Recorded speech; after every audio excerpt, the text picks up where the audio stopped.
Thanks so much for tuning in today. If we have not met yet, I am Kate. I am the owner of Clem & Co. We specialize in brand photography, brand videography, and pricing services for entrepreneurs. And what I wanted to share with you guys today is some posing tips that will really set you up for success during your next brand photography session. Now, most of these tips are things that your photographer will help you with, guide you through, but I always think that there is a ton of value in knowing these things ahead of time and kind of having them in your back pocket. And you can use these for every single photo that you take for the rest of your life.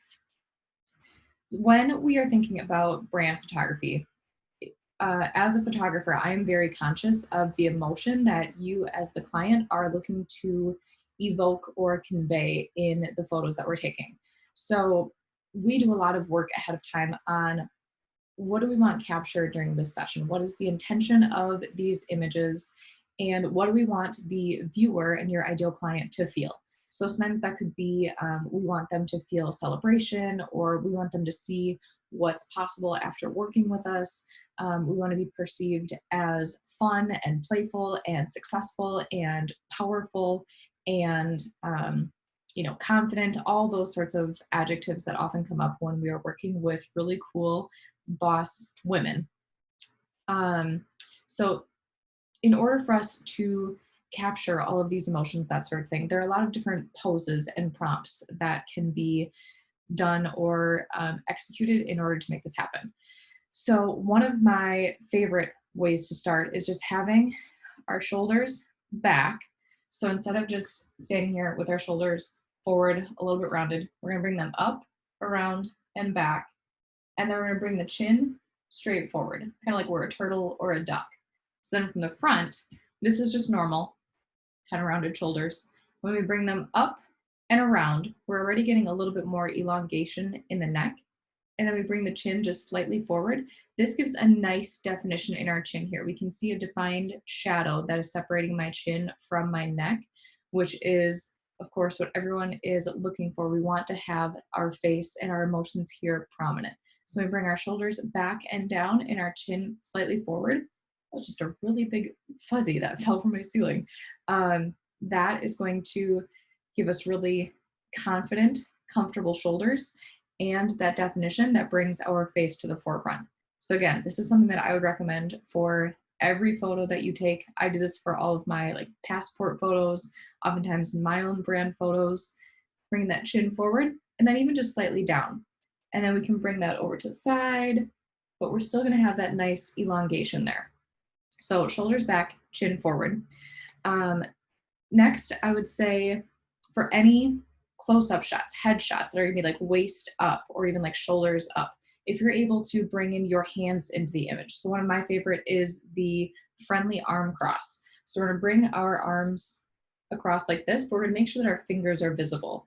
Psychologically, when people can see our hands, they're going to trust us more. Whereas if we're hiding them, that can seem a little bit untrustworthy or kind of standoffish too. So we have our arms crossed, fingers out. We can even do a little bit of an angle here that's going to give us some nice curves in the waist. We've got shoulders back, fingers out, and chin forward and down. This is a very, very powerful but not standoffish pose. So having our arms crossed or fingers out, or even having just our hands near our face and being conscious of what feels most comfortable and natural for us, that's going to show through very clearly in the images if you're comfortable with the pose that you're doing. If it doesn't feel comfortable or natural to you, feel free to say something to your photographer, like, this isn't jiving, let me try this instead.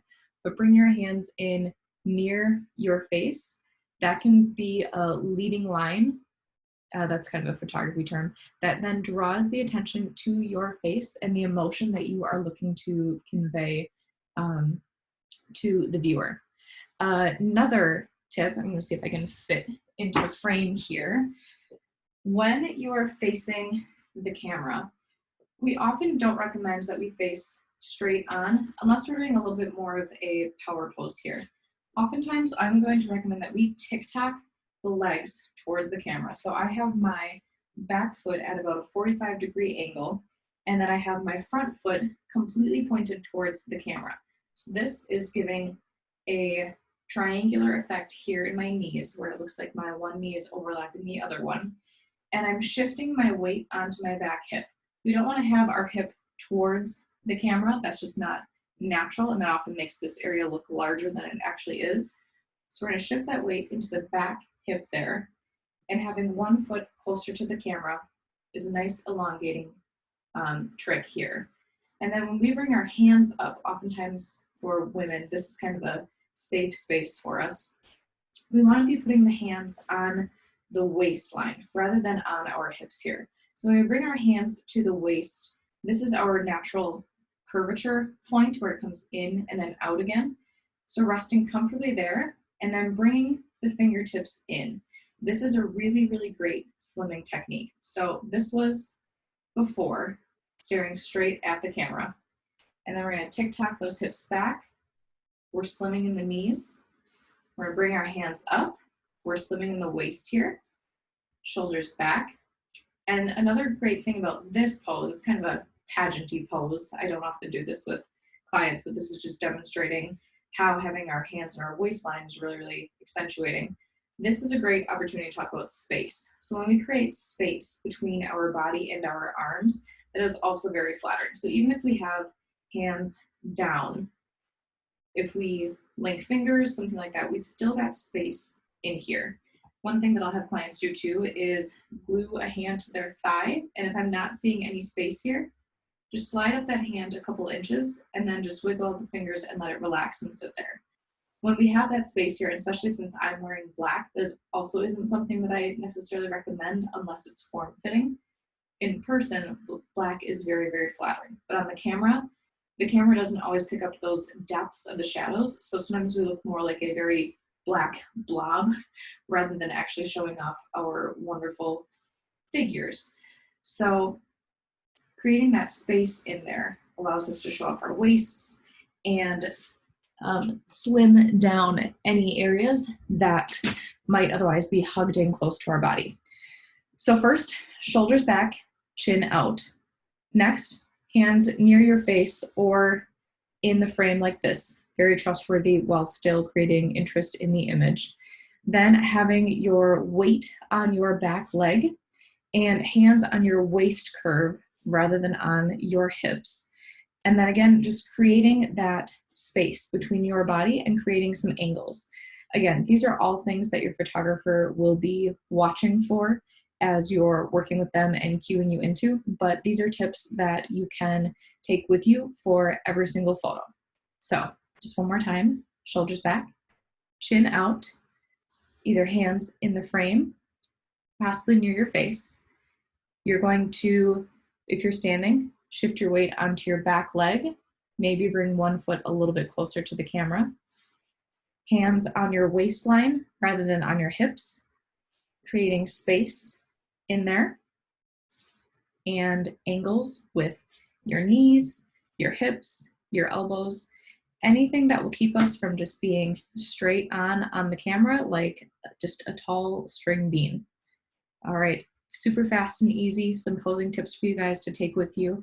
If you are in self-isolation mode and you're wondering, well, how can I take brand photos during this time? These are some easy tricks that you now have in your brain, in your back pocket. Maybe have your partner bust out the iPhone on portrait mode, take some updated brand photos, and go ahead and post about what life is like for you in social isolation and distancing.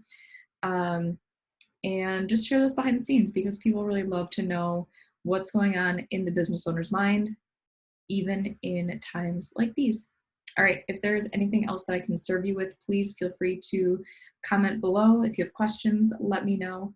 This new platform doesn't always let me see the comments as I am sharing this information live with you guys. So I will answer any questions at the end. Okay, I hope you guys have a wonderful day and I'll talk to you soon.